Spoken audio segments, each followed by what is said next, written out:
This region around the Great Lakes has been called the heartland. When it comes to agriculture, there's hardly an area in the world that compares. Everybody, just hold on. I don't know what we're going to have here. That's what brings the viewers back. That a boy. Manage money, piling in. Double digits higher. So at this point, we're in kind of uncharted territory. There's a lot of money on the sidelines. So that was a crazy one.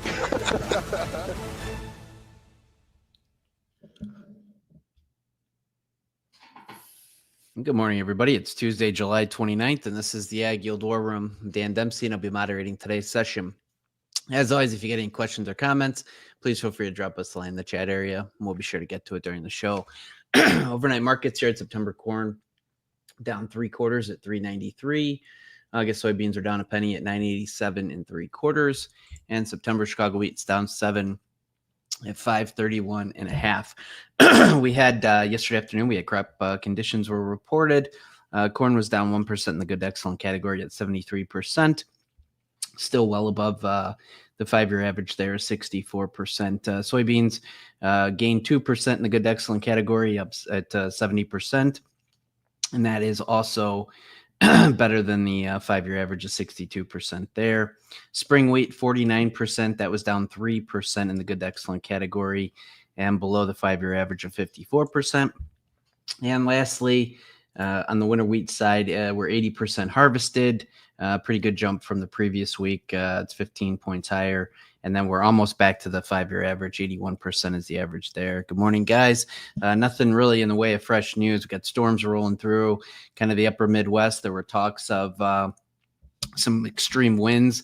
I think I saw 134 miles an hour was reported in some parts of northern Iowa. So we'll have to see what shakes out there. After this system, though, we do have kind of a cooling spell, which is going to be, I think, well received here through a good portion of the Midwest. And lastly, this morning we got the second day of talks are resuming between China and the United States in Stockholm.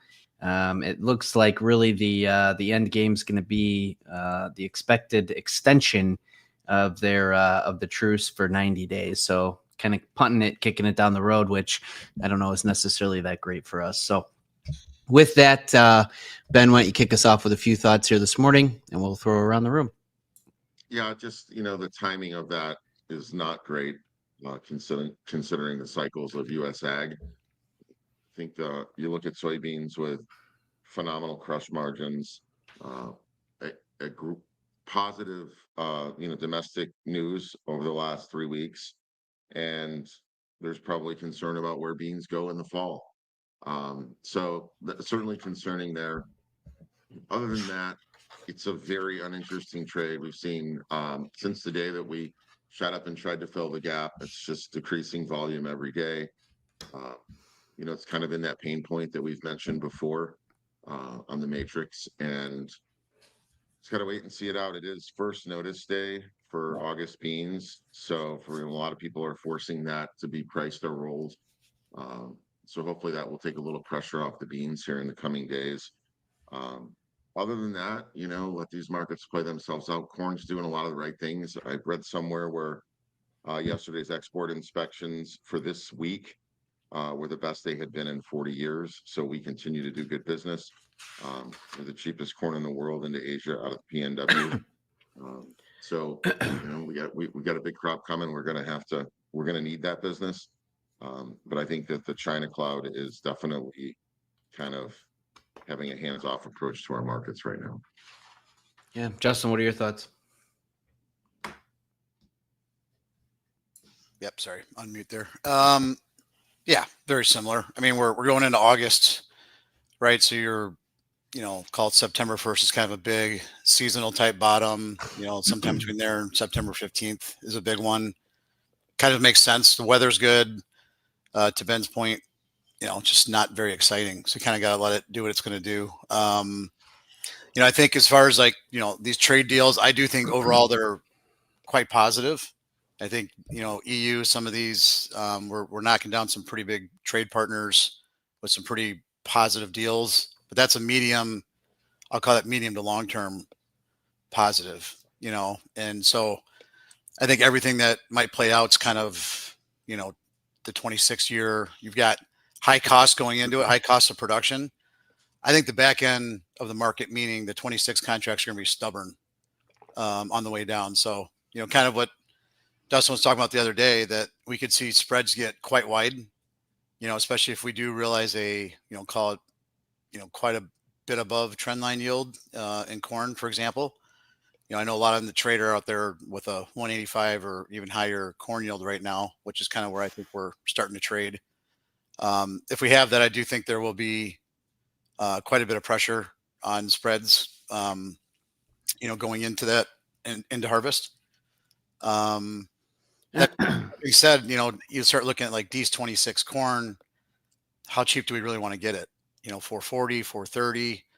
I think below those numbers, you're even worse than, going into last year as far as below cost of production, with, production costs going up. And like we've said, in the short run, the market doesn't care if you make money or not, but it does over multiple years when you're going into, year 3 of really tight margin compression. And I think it's going to be interesting to see what happens. So I do think we have some really good positives. It's just not now. I think you have to let this market. I do think overall, letting the market get too cheap would be a good thing long term. Get these corn into like 380, for example, or cheaper would be great. I think with all the farm bill payments and different things we do have, and building demand, hopefully we continue to sell a bunch, and these deals end up being super positive. But right now, it's not. With the rain and the weather we've had, I think it's too tough to get excited. Until we digest what this actual supply number is, in my opinion. Yeah, I think it's been interesting. We've visited with a number of growers in the last couple of weeks, Justin, and I thought, even yesterday meeting with a couple of growers, and I think the interesting thing is that as you start penciling through everything and looking at, through our software, we use a matrix of a number of different yields and price scenarios, and it's interesting for folks to wrap their head around the fact of where the real profitability is in this scenario, right? It's virtually impossible to cheer for like a 350 type of environment. But to your point, you get cheap down there. That's actually a better scenario for a lot of growers in this environment. Yes, certainly, I think, if it happens before crop insurance expires, yeah, right. The cheaper, the sooner you can get, the better. If that's what we're going to do, if we need a break, find demand, the cheaper we get, the sooner. When you have kind of double, triple payments, for a lot of guys, is the best, in my opinion, from all the different scenarios I've looked at. Worst case would be, I'll call it, here to 420 through crop insurance, and then a sharp break into March. Right. That's, kind of that gap coverage between this crop insurance and the next. You'll still have farm bill and some things to lean on, but it would certainly be better to do it before. So I'd much rather have large crop insurance payments and starting from a cheap price.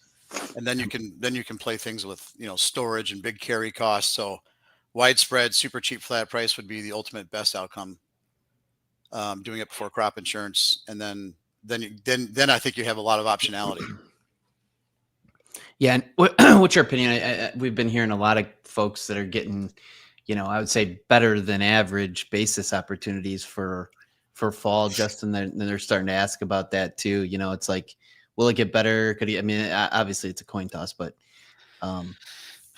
it's tough. I do think, we can debate on what the stocks number is. I know there's a lot of chatter about the stocks had to be higher than what the government wrote down, just the way that the corn market acted late. Mm-hmm. But we still have, 2 months of usage that we're having really good, to Ben's point on exports. We're using a lot of corn right now. So if the flat price breaks, a lot of ifs, right? There's a lot of assumptions here, but if the flat price breaks because we're going to trade a 185 or 186 yield, let's say, for example, and we get down to 380, I do think you could get some really interesting basis opportunities, especially in the Eastern Belt, where they've, been good relative to the Western Belt. mm-hmm. Where you see some pops, some people wanting, elevators wanting to get some ownership on. So I do think you could have opportunities. That being said, there are cash flow problems. You are going to have farmers that have to move stuff no matter what. at harvest, obviously, for cash flow needs. Do we see the trend continue, which has been happening for years, where farmers sell a lot of beans off the combine because the value of a load of beans is higher, and you don't have to manage them, as much as corn and all those kinds of things, probably. So I think whatever has to be sold to free up cash. And if you're in that position and you have good basis, probably should start locking it in. If you have to move those bushels, it's kind of a crapshoot. So I know that's not a great answer because, if we have a big flat price rally, basis gets annihilated. Yeah. Right. I mean, if we have a big flat price break, I think it actually firms up and gets snug there at the end.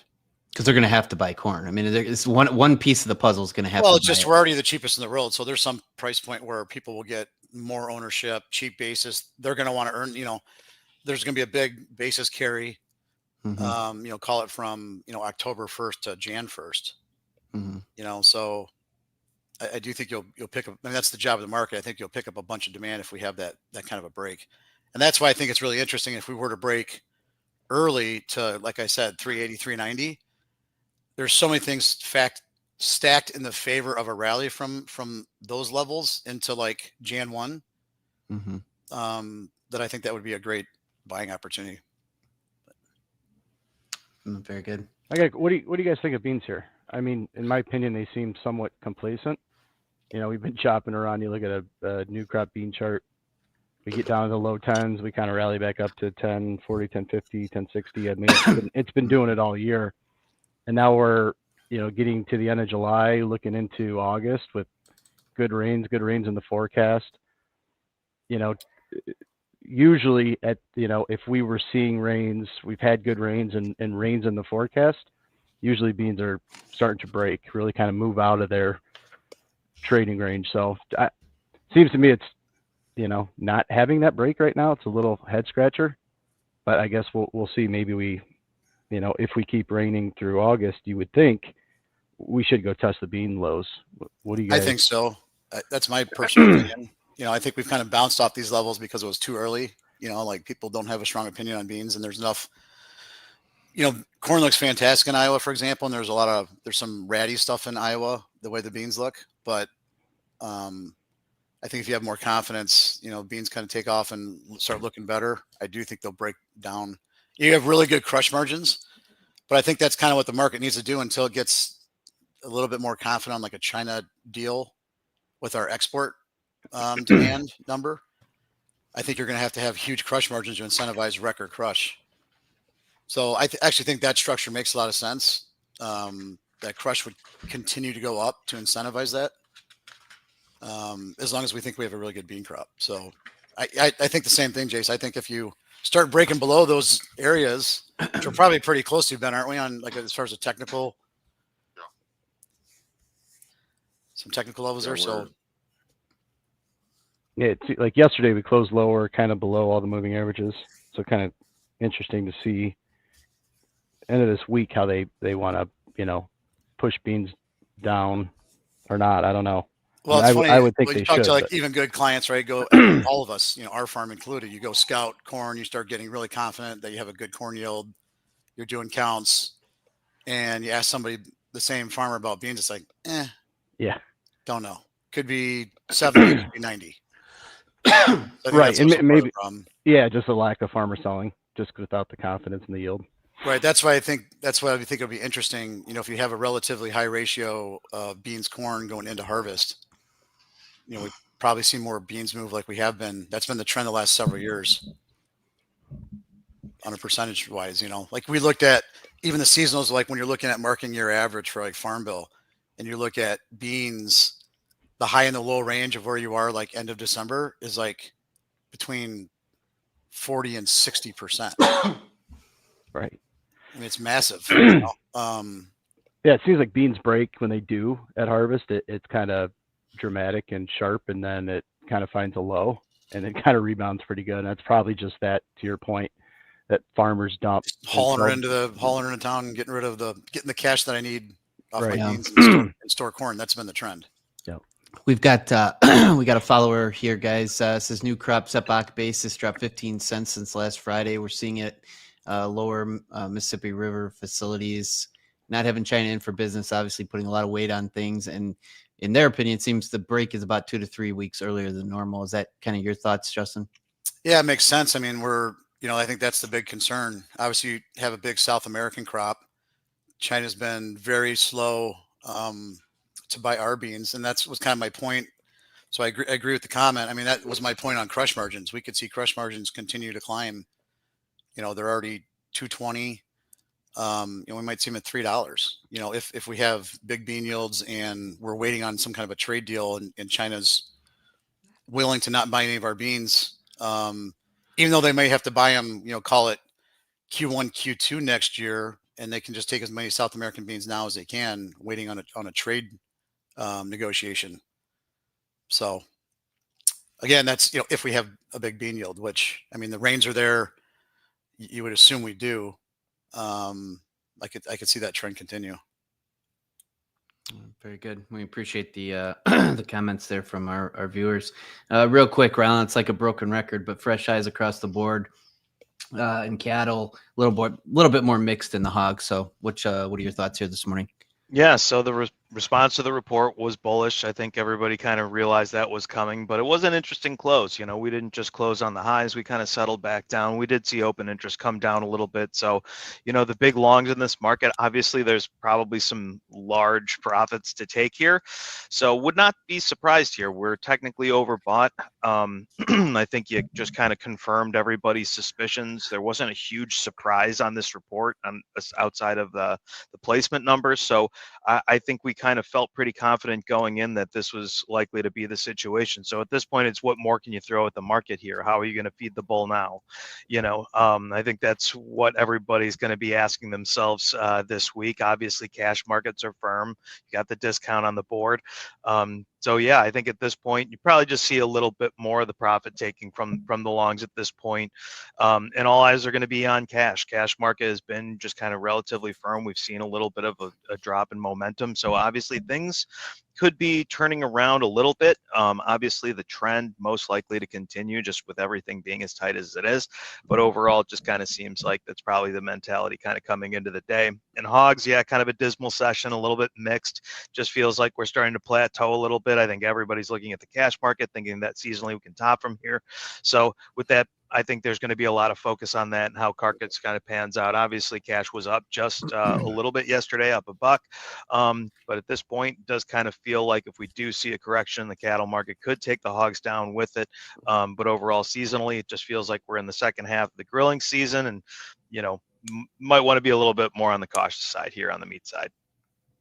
Very good. Appreciate the update there, Rye. Just came into the open here. We got September corn down 3/4 now, down a penny at 392 3/4. August soybeans are up a half, 989 1/4. And September Chicago wheat is down 7 1/4 at 531 1/4. Hey, Dan. Yes, sir. I did want to add something. Just looking at these. So another comment just on bean spreads. Yep. So September to Jan right now is at 38-cent carry. So full storage, 8 cents a month is 32 cents. So you've got a little over 6 cents of interest in there already. So it's kind of interesting. That's what the market's building in for beans, right? So you're getting about 1.5% interest by stopping Sep beans carrying Majan right now. So we are wide no matter how you look at it. And I think that's kind of the market telling you, what's happening. So I would think that would incentivize some commercials with big crush margins to own beans and get paid a little bit of interest just as a flyer in case something goofy happened with a strike in South America or some big trade announcement. Hard game for us to play, but I would think you'd see some good commercial stoppers, but we'll see. No, very good. Was there another point there, guys? Everybody good? Okay. Very good. Appreciate everybody that tunes in on a daily basis. If you wouldn't mind, throw us a like and certainly subscribe. Doesn't cost you anything to do so. It'll keep you up to speed on everything that's going on with AgYield. So again, thanks to everybody that supports the show. We're doing this live every day that the markets are open on X, Facebook Live, and YouTube Live, 8:15 Central Time. Again, thanks for all the comments from our viewers here this morning. Hope everybody has a great day, and we look forward to talking to you again tomorrow. The War Room is proudly presented by AgYield. For over 50 years, the AgYield team has provided grain marketing and risk management solutions for growers across the country. Our veteran consultants harness cutting-edge technologies to pinpoint risk, optimize market performance, and protect your farm's profitability. Discover a new approach to farm revenue management at agyield.com. Hey guys, Jack here. Be sure to support the show by hitting the like button, leaving us a comment, and subscribing to the channel for all the latest updates. Thanks for watching. We'll see you next time.